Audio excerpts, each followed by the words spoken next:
Luis Garicano, ¿qué tal, señor Garicano? Desde Bruselas, ahí estamos hace una semana. ¿Cómo está? Buenos días. Encantado de estar aquí con vosotros, un placer. ¿Ha escuchado, no? Creo que sí. Sí, buenos sí, días. digo que buenos días, que encantado de estar aquí. Perfecto. Bueno, estábamos aquí enfrascados en esas medidas. Sí, lo he visto. No sé qué le parece. ¿Esas medidas son las necesarias para afrontar un dato que ayer un poco nos estallaba en la cara de casi un 10% de inflación? ¿Cree que pueden ser útiles para que bajen los precios? No, en absoluto. Creo que son medidas mal pensadas. Tras la salida de la pandemia tenemos que concentrar nuestros recursos, como decía alguna de las personas en el plató, en las personas más desfavorecidas. Hemos salido con un endeudamiento aún muchísimo mayor. Recuerden que cuando empezamos la crisis del 2008 estábamos en el 35% del PIB, nuestra deuda, y ahora está en 120. Las respuestas tienen que ser dedicadas a los más vulnerables, no podemos hacer cosas indiscriminadas y tenemos que ser conscientes de que son los más vulnerables los que más están sufriendo cuando esta inflación se desboca. Y luego hay una segunda cosa que me preocupa muchísimo.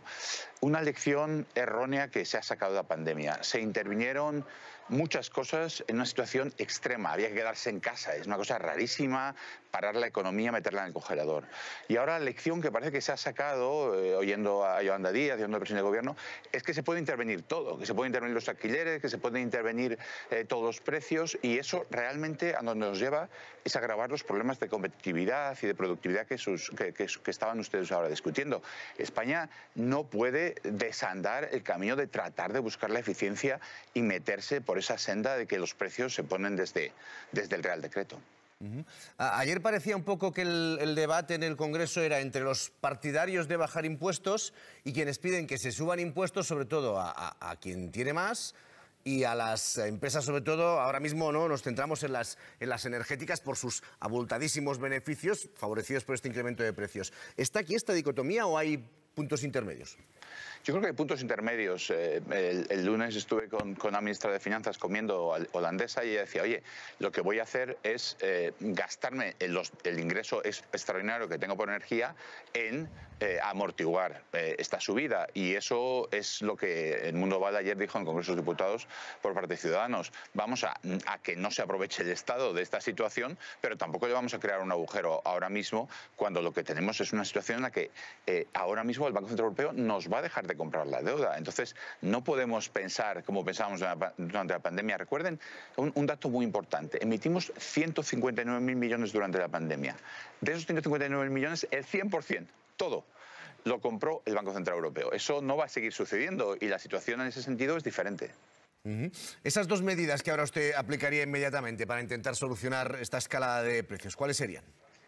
Lo primero, hay que empezar a buscar una senda presupuestaria a medio plazo equilibrada, y lo segundo, tenemos que acabar con esta subida galopante de la deuda, y segundo, tenemos que buscar, como se ha comentado, un pacto de rentas, porque lo que ahora pasa es que somos más pobres como país que antes. La energía está más cara y somos más pobres. Ese coste hay que distribuirlo entre todos y hay que pensar una forma de distribuirlo que incluya a todos los sectores productivos y a todas las personas que ganan también del sector público y de las pensiones. Entre todos, sector público y privado, pensionistas, todos tienen que contribuir, tenemos todos que contribuir a incurrir en estos costes y a distribuir estos costes de una energía mucho más cara. Lo que no podemos hacer es lo que se hizo a principios de los 70 en España, que fue como el dictador estaba muriendo y no se quería traspasar ningún coste a nadie para que no hubiera problemas, pues España hizo como que no había una crisis energética y al final nos vino un problema gordísimo durante los primeros años de la democracia que todos ustedes recuerdan y que se resolvió con los pactos de Moncloa. Tenemos por delante una inflación que va a seguir subiendo. En principio el dato del 10%, que era el que se había dicho que podíamos llegar, y hemos llegado en 30 días. Sí, el dato del 10%, ahora han dado la estimación para marzo, no han dado el dato final para marzo. Es prácticamente seguro que llegaremos al 10% efectivamente en marzo, cuando nos lo cuentan en abril. Y sí, los precios ahora mismo están desbocados y la situación en términos de inflación es verdaderamente muy peligrosa. Hay que tratarla con muchísimo cuidado, con mucho acuerdo, con un acuerdo muy amplio, porque realmente aquí, si cada sector empieza a tirar por un lado, podemos terminar con, sobre todo, como ha comentado alguien en su tertulia. Estos son pérdidas de competitividad que luego nos llevan años recuperar. Si perdemos 2-3 puntos de competitividad en estos meses, luego vamos a tardar años en recuperarla. O sea, hay que tener muchísimo cuidado porque luego viene la crisis como vino hace una década, todo el mundo se acuerda. Otro debate que ayer se comentó mucho en el Congreso de los Diputados es si todo está relacionado con la guerra o hay otros motivos. Dice el Gobierno que prácticamente 3/4 partes del incremento de la inflación está relacionado con la guerra. Bueno, todos los españoles saben qué estaba pasando con la inflación antes del 24 de febrero. Creo que estaba ya desbocada y estaba mucho peor que en el resto de Europa. O sea, yo creo que lo que tenemos siempre que pensar es por qué España está en una situación en la pandemia, en la crisis del euro, en la salida de la pandemia, ahora, en una situación diferencialmente peor. Esa es la clave. No es, oye, ¿hay inflación en la zona euro? Sí, pero España tiene más. ¿Hay déficit en la zona euro? Sí, pero España tiene mucho más. ¿Ha habido pérdida de crecimiento durante la pandemia? Sí, pero España es la única que no ha vuelto a recuperar. Y eso es lo que realmente preocupa. Y las recetas estas completamente, ocurrencias que se les ocurren de, bueno, vamos a congelar que es 3 meses, pero eso, ¿qué es? O sea, y entonces dentro de 3 meses se supone que lo van a dejar subir y ¿qué va a pasar? O sea, lo que pasa cuando ustedes congelan los alquileres es que desaparece la oferta de vivienda, hay más escasez y hay más subidas de precios. O sea, déjense de recetas y, por favor, vamos a tratar a los españoles como adultos y a resolver los problemas a los que nos enfrentamos. Quizás el presidente del Gobierno tiene que hacer un discurso mucho más de profundidad, explicar a la gente que nos enfrentamos a un problema muy grave y poner medidas sobre la mesa que realmente estén a la altura de estos problemas. Sobre la energía, usted en Europa, desde Ciudadanos, defienden una posición que ahora mismo no es muy popular, que es que los países de la Unión Europea dejen de comprar de forma inmediata gas y petróleo de Rusia. ¿Cómo lo compensamos? Porque claro, no es el caso español, pero el caso alemán, otros países que están muy cerquita de Ucrania y de Rusia, prácticamente dependen al 100% de ese gas y de ese petróleo. Sí, hoy precisamente he organizado en Bruselas, dentro de 3 horas comenzamos una sesión con los mejores economistas que han estudiado este tema y los traigo para que reflexionen sobre cuál es la forma de hacer esto, ¿no? Lo importante es, Putin le estamos nosotros pagando la guerra y mientras nosotros le estemos traspasando casi 1.000 millones de euros de recursos cada día para pagar esta deuda, la guerra va a continuar. Entonces, toda esta incertidumbre, toda esta subida de precios energéticos, luego alimentarios, que todos sabemos que es lo que va a suceder en la siguiente etapa, mayo, junio, con la escasez de productos agrícolas que Ucrania y Rusia generan. Todo eso va a continuar.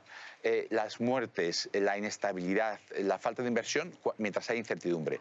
Y por eso creo que desde un punto de vista económico y desde un punto de vista humanitario es como siempre mejor quitarse la venda, es decir, la tirita de un tirón, decir, esto hay que atajarlo ya, dejar de pagar la guerra, que es una cosa absolutamente loca. Yo no recuerdo ninguna situación en la que a nuestro adversario se le estén mandando el dinero necesario para proseguir sus operaciones, y lo que la investigación económica muestra es que el coste para Putin es gigantesco, pierde quizás la mitad de su PIB, con lo cual no dinero necesario para proseguir sus operaciones, y lo que la investigación económica muestra es que el coste para Putin es gigantesco, pierde quizás la mitad de su PIB, con lo cual no puede continuar con su guerra pagando sus soldados, sus funcionarios, sus armas, todos sus misiles, y el coste para Europa es muy limitado. Oscila entre el 0,2 y el 3% dependiendo de los países. Creo que efectivamente Alemania es la más vulnerable, pero también Alemania es la que tiene más recursos para hacerle frente. Una última cosa, señor Garicano, porque la semana pasada, previo al inicio del Consejo Europeo, estábamos preguntando esto en el rato, ¿será la cuestión energética la que provoque la primera división dentro de la Unión Europea en la forma de afrontar la guerra en Ucrania? De momento se salvó la situación con esa isla energética ibérica, pero no sé si eso va a ir a más. Es decir, si va a ser el gran tema. Como estamos viendo, hay posiciones muy distintas.